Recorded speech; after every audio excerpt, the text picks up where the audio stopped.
información financiera está en constante cambio. AVI es la solución integral para analizar la performance del mercado de capitales peruano. Una herramienta de información flexible y eficiente para conocer lo que está sucediendo en tiempo real y proyectarnos al futuro. Toda la funcionalidad que necesitas para tomar decisiones informadas, interpretar el escenario financiero y estar un paso adelante. Desata el poder de la información y prepárate para enfrentar el futuro.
Bienvenidos, en nombre de la Bolsa de Valores de Lima, les agradecemos su atención, su asistencia a esta entrevista, Recuperación del mercado o trampa alcista.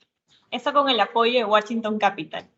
Antes de empezar, es importante darles unas recomendaciones. Primero, si pueden realizar sus consultas a través de los comentarios y si es que desean escuchar esta entrevista nuevamente o posteriormente, estará disponible en todas las plataformas de streaming como BBL Podcast. Suscríbete y compártelo con tus contactos. Mi nombre es Fiorella Pretel, analista del segmento de intermediarios y gestores de activos en la Bolsa de Valores de Lima. Hoy contamos con la participación de Washington López, el gerente general de Washington Capital. Washington, un placer tenerte en esta oportunidad. Bienvenido. ¿Cómo estás, Fiorella? Buenas tardes. Muchas gracias por la entrevista a ti y a toda la gente de la Bolsa de Valores de Lima. Muchísimas gracias. Y ya como para ir iniciando con las preguntas y el tema de la entrevista, sabemos que en lo que va del 2022 hemos visto una evidente desaceleración en la actividad económica. Esto acompañado de una política económica restrictiva por parte de los bancos centrales a lo largo del mundo, ¿no? Además de la alta tasa de inflación global, que ha alcanzado niveles de hasta 9% en Estados Unidos. Además, también el mercado bursátil ha tenido un performance negativo de menos 11% para el S&P y el Nasdaq en menos 19%. En ese sentido, Washington, ¿cuál es el escenario base en el que nos encontramos dado este contexto global? Así es, Fiorella. Bien como mencionas, nosotros detectamos diversos riesgos en el mercado global, ¿bien? Y vamos a ir desmenuzándolo en una entrevista justamente para que el público retail pueda entender de estos riesgos y las consecuencias que puede traer estos escenarios en el cual nosotros mencionamos de una estanflación, que sería el peor escenario para Estados Unidos. Pero partiendo, tenemos hoy Estados Unidos que en el 2022 ha subido 2% la tasa, de 0,25 a 2,25. Un escenario que obviamente no ocurría hace más de 40 años, en donde Estados Unidos se está enfrentando una de las inflaciones más históricas que está viviendo el gobierno norteamericano, que es consecuencia a lo que está ocurriendo claramente con el efecto post-pandémico. O sea, tuvimos la crisis del coronavirus en el 2021 y consecuencia de ello, una emisión trillonaria por parte de los bancos centrales ha generado esta inflación que no es solamente en el mercado americano, sino está cursando a través del mundo en general. Perú, Brasil, Colombia, Europa. Bien, si a esta ecuación, el cual hoy la Reserva Federal ha puesto las barbas en remojo, bien, y está empezando con esta política contractiva de subir tasa de una manera agresiva, veamos el impacto que ha tenido este 2% de suba de tasa, que bien sabemos que esta suba de la tasa de interés lo que genera es una contracción de la economía. ¿En base a qué? A que obviamente el crédito, bien, es más caro y va a tener mayores restricciones, por lo cual va a generar menor confluencia de flujos en el sistema económico. Teniendo esta premisa clara, bien, ¿qué ha generado esta suba de 2% de la tasa? Tenemos una inflación de que el mes pasado dio un resultado de 8.5, ¿bien? Del 9.1 que se registró en junio, tenemos una ligera corrección a 8.5. Lógicamente, yo estoy del lado de los fondos de inversión o de los economistas que pensamos de que la tasa va a tener que seguir subiendo, teniendo en cuenta que la Reserva Federal tiene como objetivo bajar esa inflación al 2%, ¿de acuerdo? Entonces, visualizando esta situación macroeconómica, en donde la Fed tiene un trabajo extenso, ¿bien?, de empezar a subir las tasas para poder controlar esa diferencia que tienes hoy entre el 8.5 al 2%, se suma una ecuación que tal vez el mundo y la Reserva Federal no tenía previsto, que fue el escenario de la guerra. Bien, Rusia a inicios de año decide automáticamente invadir Ucrania frente a todo lo que ya hemos visto en las noticias, ¿no? De todos los países, digamos, que se pusieron en contra. Hoy Europa está claramente en un problema de sobrecosto por esa decisión. Sin embargo, eso generó que los commodities, y principalmente el petróleo, alcance máximos de $150 el barril, escenario que no se veía desde antes de la crisis subprime en el 2008. Este escenario, con un petróleo prácticamente que generó un 100% de suba en los últimos 2 años, está siendo parte de esta ecuación inflacionaria que está viviendo el mundo. Hoy, todos los materiales de construcción han subido en base a la inflación.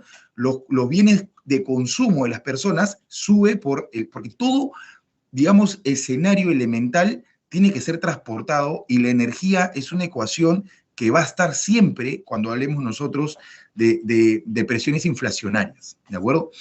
Entonces, este escenario en el que Rusia genera este enfrentamiento de guerra eleva estos ratios del petróleo que en definitiva no es que va en contra del plan de la Reserva Federal, pero es una piedra en el zapato, porque lógicamente no es lo mismo tener un petróleo estabilizado en una zona de 50, 60 dólares a tener el precio del petróleo por encima de los 100 dólares.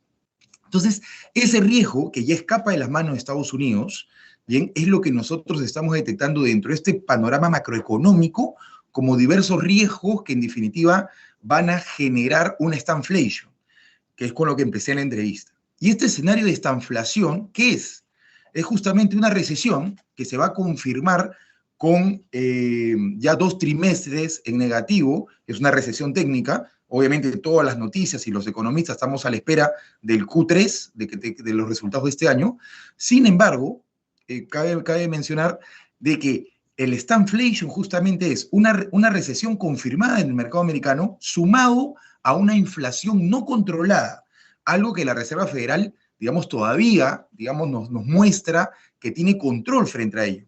Sin embargo, ya en 1930 ha ocurrido este escenario estanflacionario y los impactos que generó eso a la bolsa de valores realmente terminaron con la crisis que ocurrió en 1931.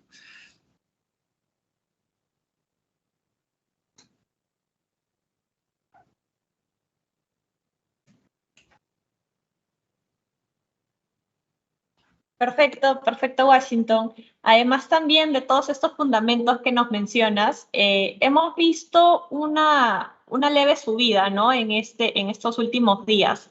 Entonces, dado esto, ¿tú crees que podríamos encontrarnos dentro de una trampa alcista?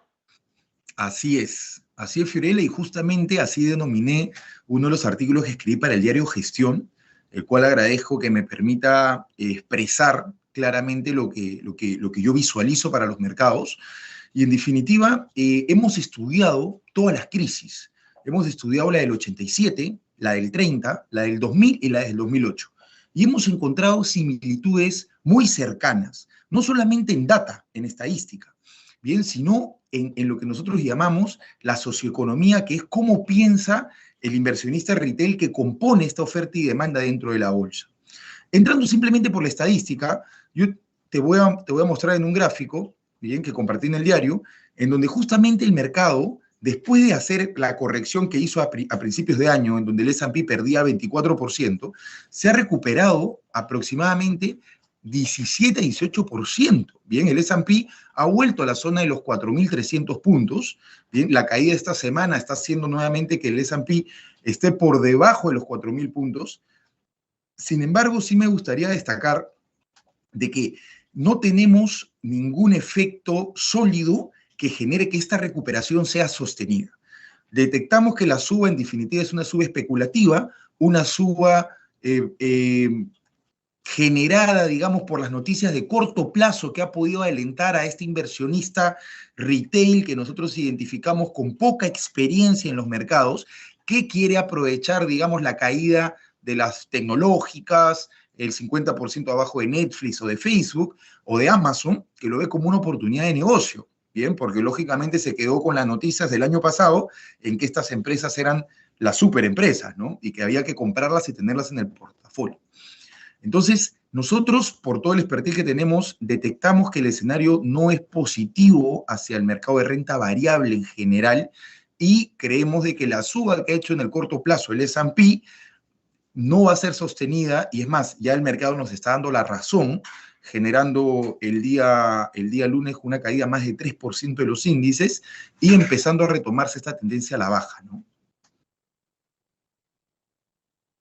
Correcto, Washington. Ahora que vemos entonces que sí existen estas señales que nos indican que probablemente nos encontramos en un bootstrap, en una trampa alcista, ciertamente el mercado peruano no es ajeno a este escenario de corrección, ¿no? Sin embargo, en lo que va el 2022, el índice S&P BBL Perú Select registra un retroceso de hasta 11.08% ante un efecto, digamos, arrastre de los mercados internacionales y también ante un efecto de, ciertamente, el riesgo local, riesgo político, ¿no?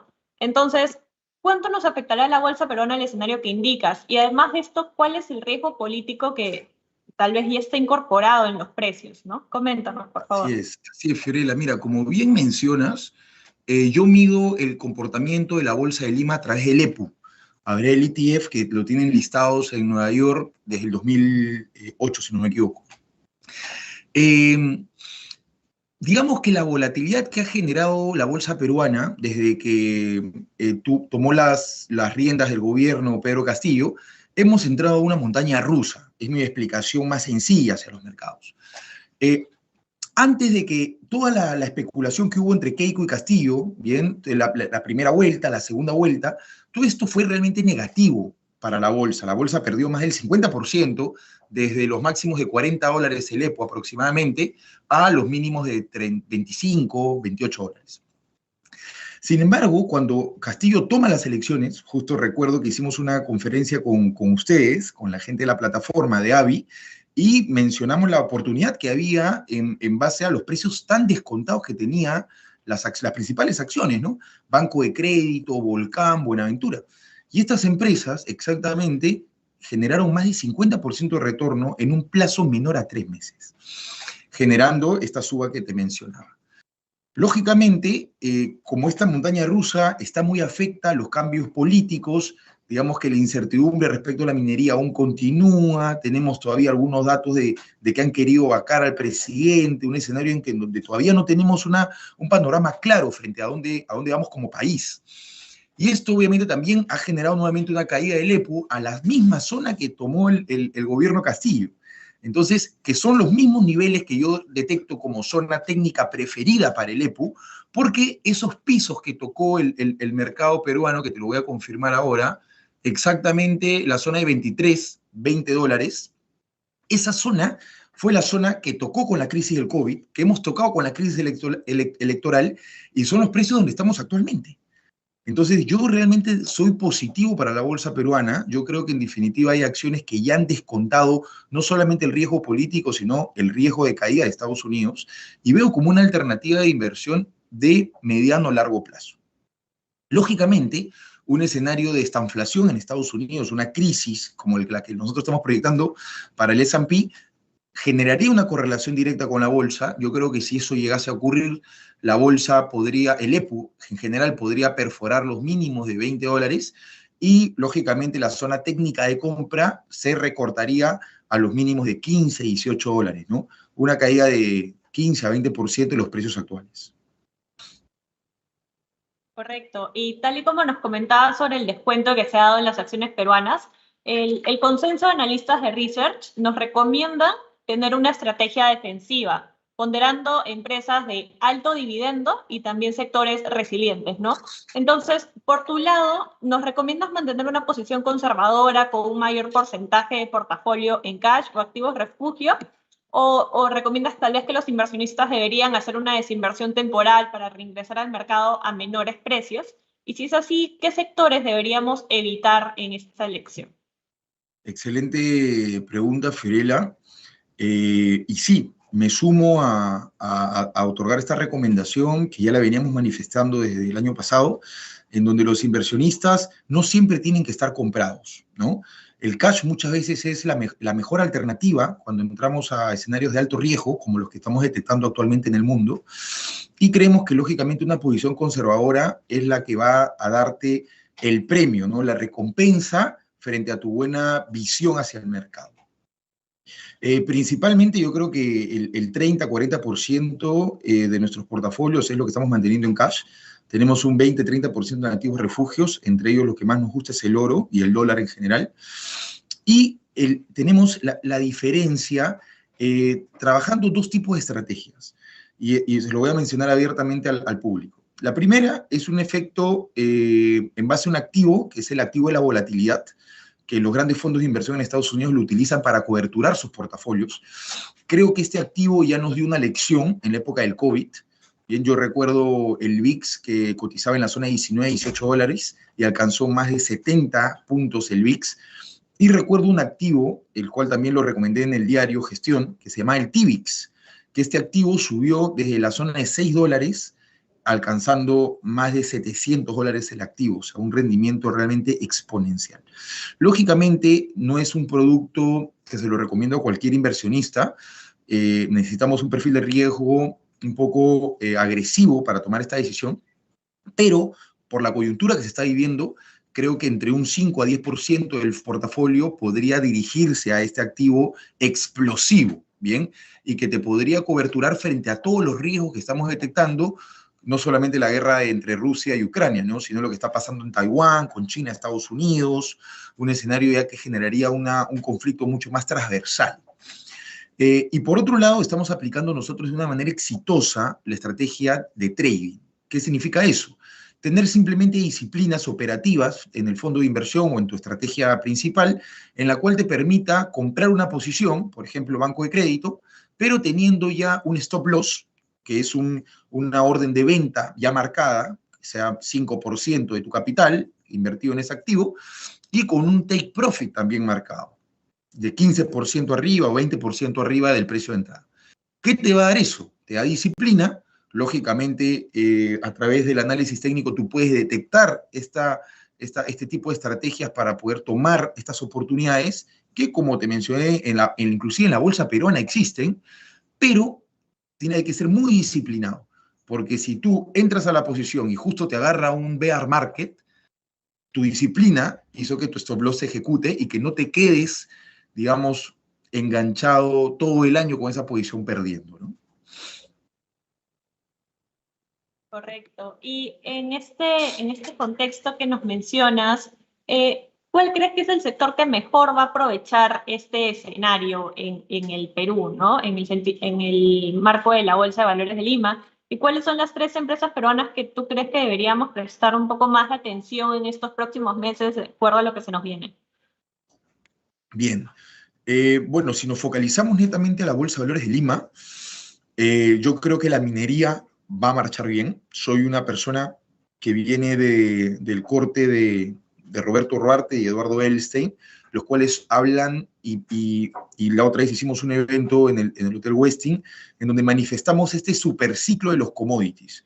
O sea, yo soy una persona que creo que el oro va a superar los 2.500 dólares la onza, creo que el cobre va a ir nuevamente a máximos de 4.5, la plata también va, y el litio, inclusive, que son minerales que Perú es rico y tiene ya varios yacimientos comprobados con reservas de litio. Por ejemplo, la de Matusani en Puno ha sido considerada la reserva de litio más grande del mundo, ¿no? Y obviamente tenemos que ya nosotros como país generar esta conciencia para poder atraer a la inversión privada, a la inversión extranjera y que se haga realidad esos yacimientos que van a contribuir en gran porcentaje con el PBI, con el empleo y con diversos factores macroeconómicos que Perú hoy necesita, ¿no? Pero para ir más en contexto a la pregunta, Fiorella, yo en definitiva recomiendo las mineras líquidas, Buenaventura, Volcán, son de mis favoritas en mis portafolios. Creo que también tenemos que ir hacia los sectores defensivos, en este escenario consumo masivo. Luz del Sur, Alicorp, son también activos que los veo con bastante potencial para los próximos meses.